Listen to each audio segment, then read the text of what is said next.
Hello and welcome to Breaking Down, the series where we take an in-depth look at a Fire Emblem unit from a gameplay perspective. Before we start, I would like to thank the people who have backed the channel on Patreon, where for just £1 a month you can vote on the next unit to be released in this series. The support is greatly appreciated. More on this at the end. Today we will be looking at the King of Grappling, Balthus. Whilst this series is not focused around plot, there is always a chance for spoilers, and certain elements of the game and its structure and story will inevitably be mentioned, so if this is a concern for you, feel free to give it a miss. Also, where relevant, this is considering the maddening difficulty on a regular new game file with no exploits or excessive grinding. Balthus does not start in any of the main houses, and is a member of the Ashen Wolves, which first and foremost means you will need to own the game's DLC to be able to make use of him. You will also need to have beaten Chapter 4 of the Cindered Shadows side story for him to be able to be recruited in the main game. Other than that, there are no stipulations to recruiting him. He is available to any house and can be recruited from Chapter 2 onwards, regardless of any of Byleth's stats, skills, or levels. Balthus' personal ability is King of Grappling, which grants him an additional 6 strength and defense when he is below 50% HP. This is frankly an absolutely insane bonus, particularly in the early game. The condition is incredibly easy to meet, and once this is done, it turns Balthus into an absolute powerhouse, massively reducing the amount of damage he takes from enemy blows, whilst also allowing him to hit incredibly hard and threaten heavy damage on basically any enemy. This really is a very crucial part of Balthus' early game, and taking advantage of this provides huge benefits. Now, he does also have a crest, a major crest of Chevalier, and this, well, it isn't ideal. On the surface, it doesn't seem too destructive, as it has the effect of giving a 50% chance to restore 30% of damage dealt when using combat arts. The issue is that this basically means if Balthus wants to make use of abilities which require him to be at low health, such as the aforementioned King of Grappling, he can't use combat arts without running the risk of being pushed out of that range, which can be quite problematic in some situations. Moving on to his skills, and Balthus has an incredibly wide spread, involving 5 boons, 3 banes, and 1 budding talent. The boons lie in swords, axes, brawling, faith, and heavy armour.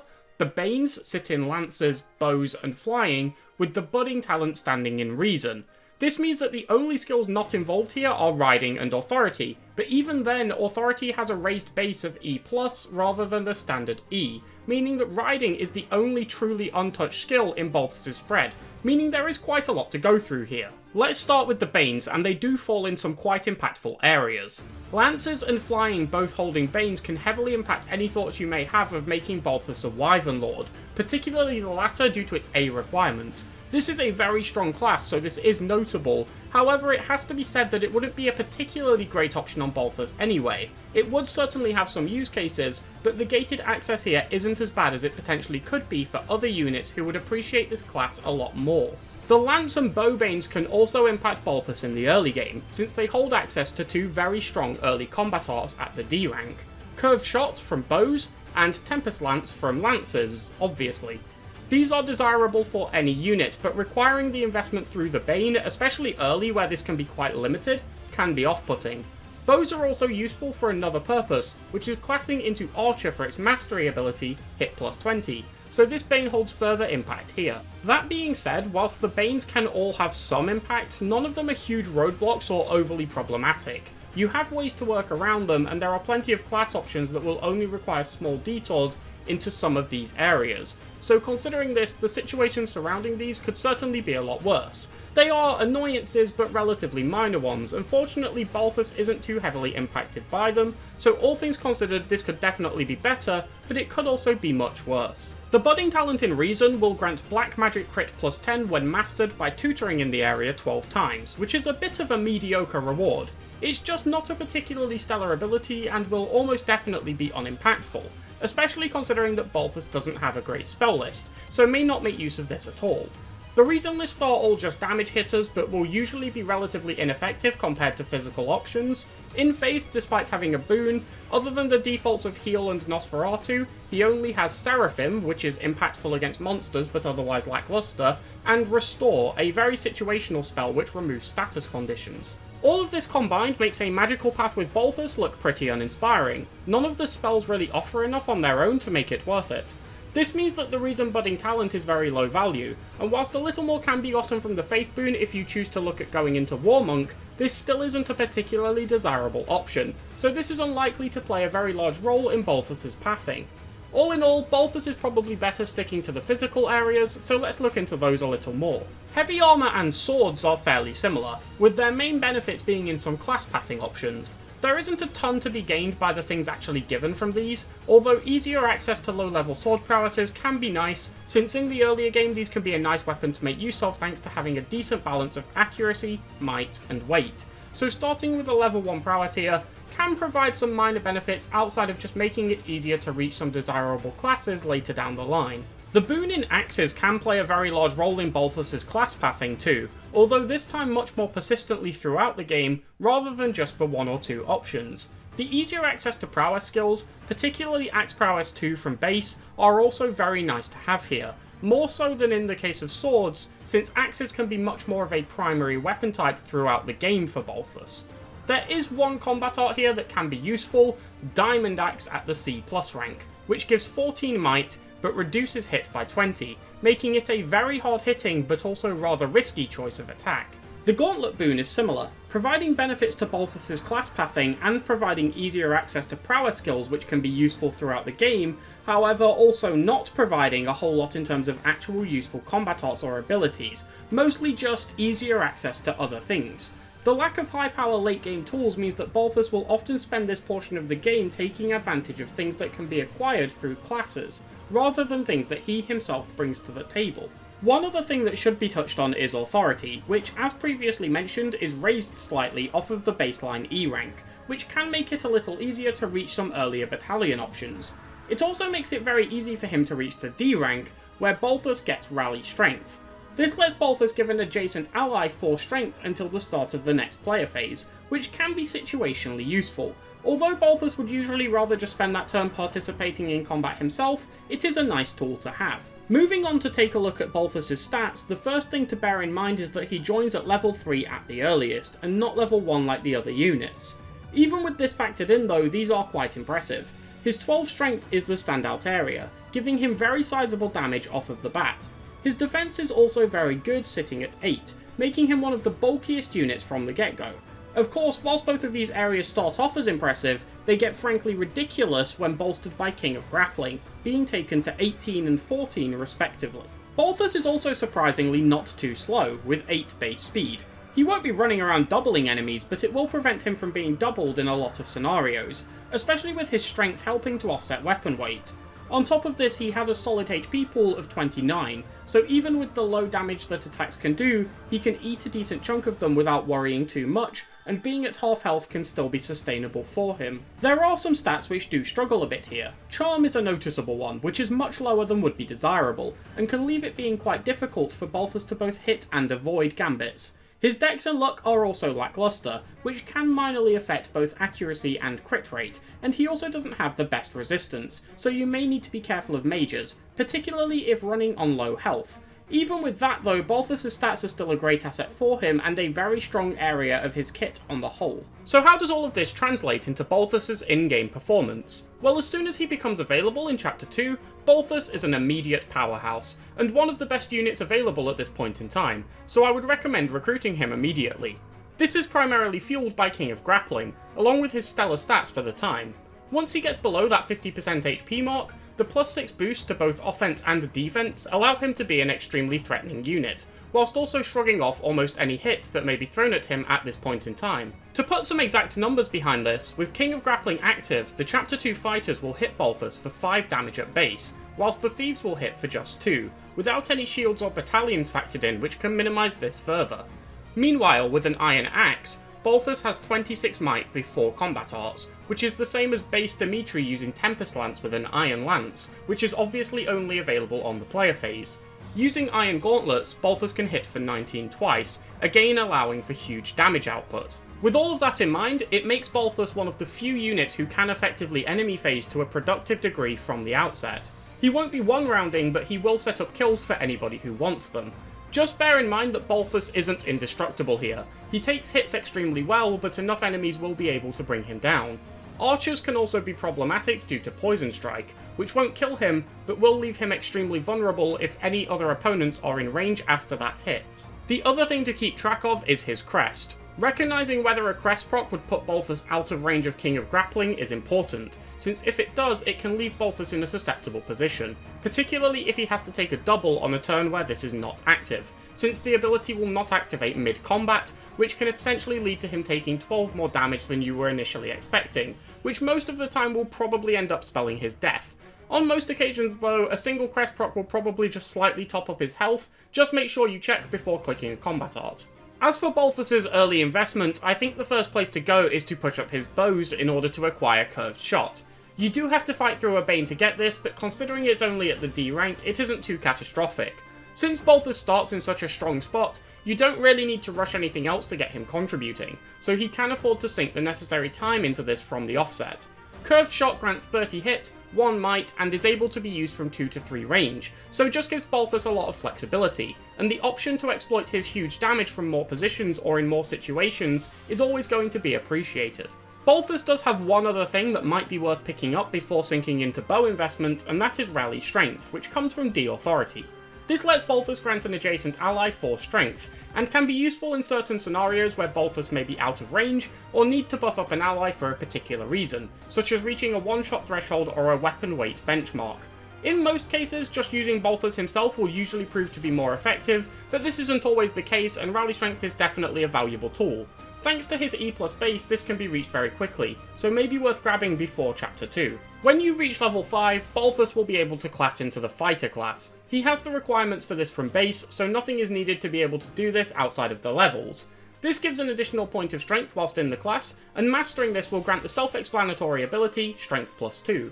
On top of this, the positional combat art Shove is also given on mastery, which allows the user to push an adjacent ally 1 tile.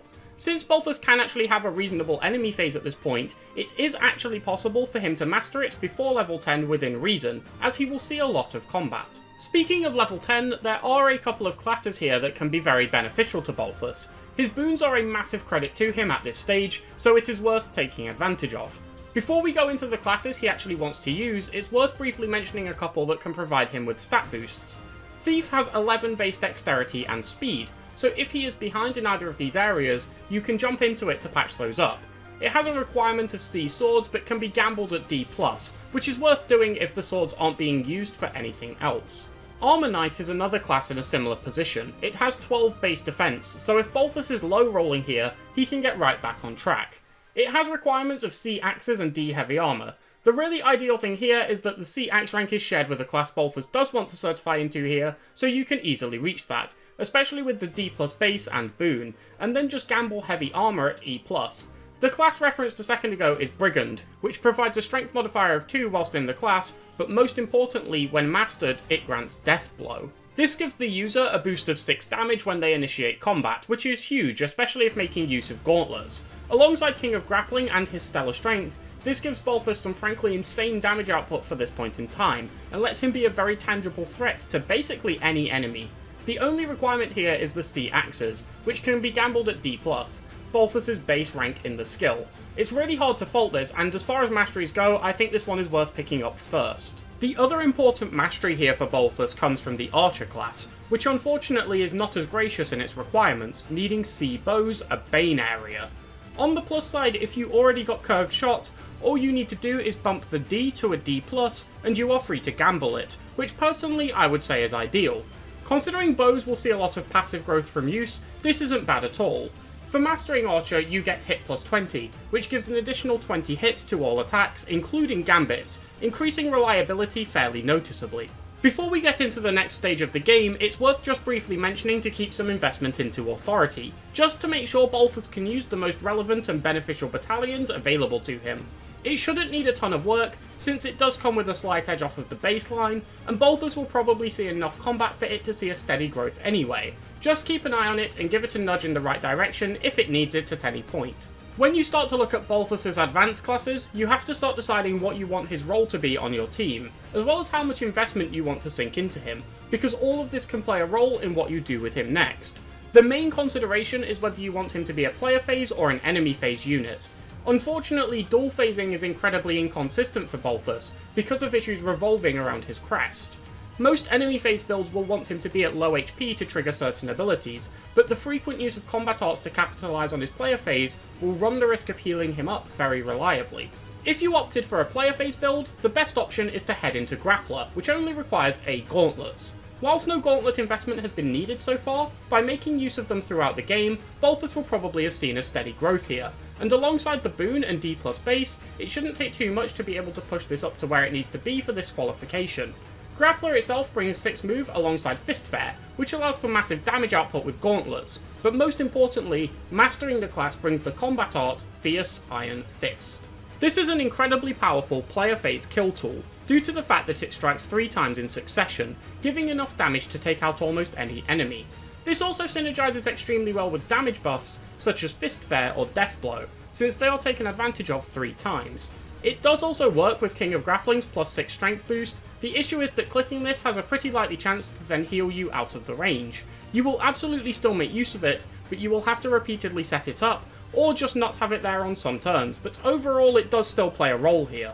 This is a very inexpensive option that lets Balthus still contribute very well throughout the remainder of the game. If you wanted to make use of his exceptional early game, but then focus on other units for the later game, while still having the resource invested into Balthus to bear fruit, this is a great choice, and one that is very hard to fault. He is basically able to just be a walking delete key for any enemies you need taking off of the map here, and all for just 1 A rank in a boon area and level 20. Your build here will probably look something like Deathblow, Hit +20, and Brawling Prowess as the core components, with other options like Strength +2, Brawling Crit +10, and other potential filler abilities taking up the last slots.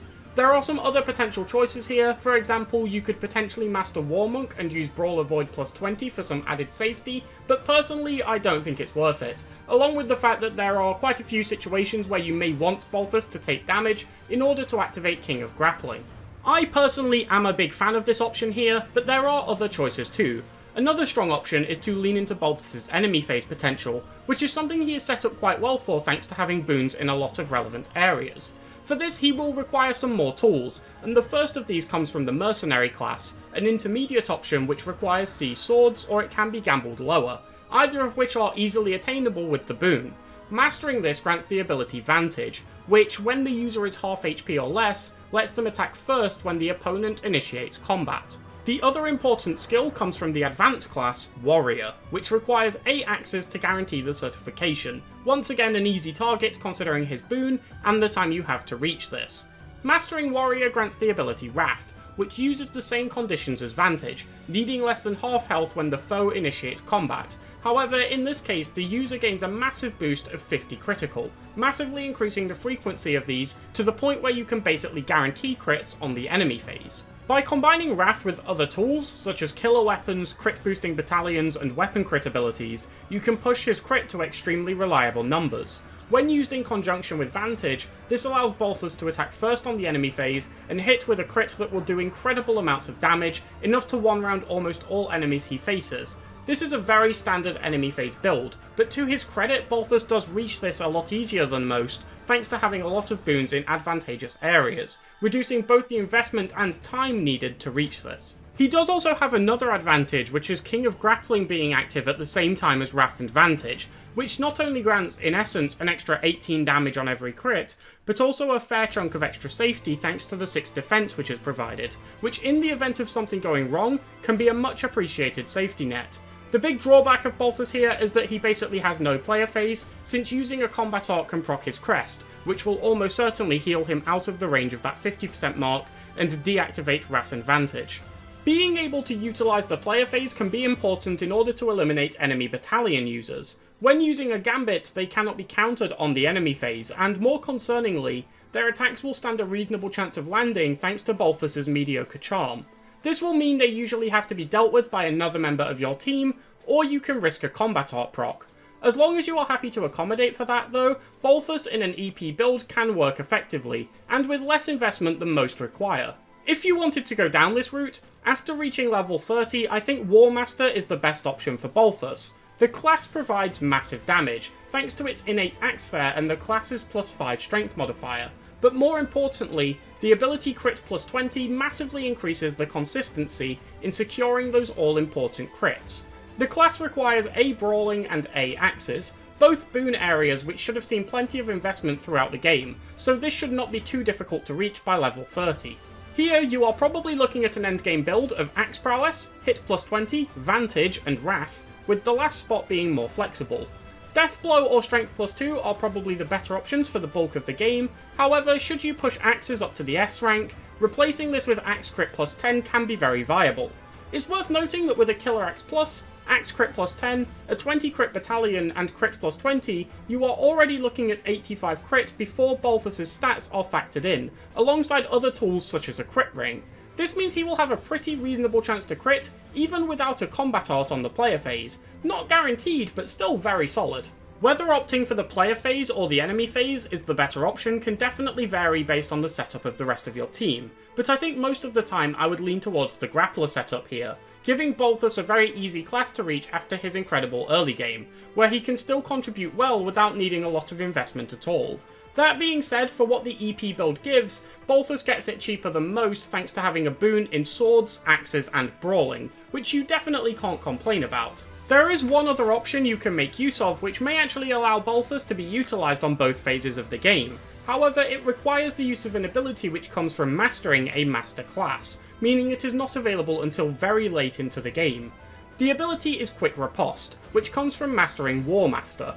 This ability gives the user the guarantee to double, and the guarantee that the opponent won't, as long as the user's HP is above 50% and the foe initiates combat. The conditional here means that Balthus' crest can now be ignored, since it healing you will be beneficial, and whilst you can't use Wrath and Vantage in conjunction with this, you can use the doubling to be able to wipe out opponents instead, particularly if you make use of a Killer Axe, since the crit rate will still be very solid for it to occur frequently enough with 2 attacks.